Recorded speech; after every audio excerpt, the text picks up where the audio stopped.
Assalomu alaykum hurmatli vatandoshlar. Bugun haftaning muborak juma kuni. Hammaga bayram muborak bo'lsin.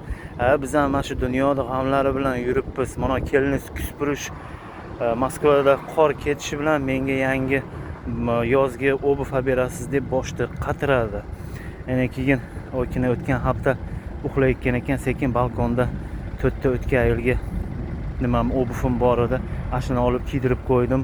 Bolalarning ko'pligidanmi mana bu eski obuvni kiydirib qo'yganimni bilmay ham qoldi. Endi 2 kundan beri Moskvani aylanib kelib, ertamandan kechgacha yurib Rublyovkaga borganmi, qayerga borgan, haligi hammani obuvini ko'rib, qimmat obuvda yurishganini ko'rib, meni mana bu obuvim rangi o'chib ketibdi. Endi yangi obuv berasiz dedi. Mana senga deb ertamanda turib Valberismi nima, u o'zbekchasiga nima bo'ladi? Valberismi? Kommentariyaga yozib ketinglar. Mana kraska oldim. Hozir kraska olib, mana senga deb turib endi obuvni qoraytirib beraychi, nima bo'lar ekan. Obuvni ham kraskalar berdik. Endi baho beringlarchi.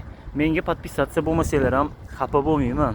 Moskvada mehnat qilib, soqqani qilib, ota-onalarni bag'riga eson-omon yetib borsanglar, biz xursand bo'lamiz.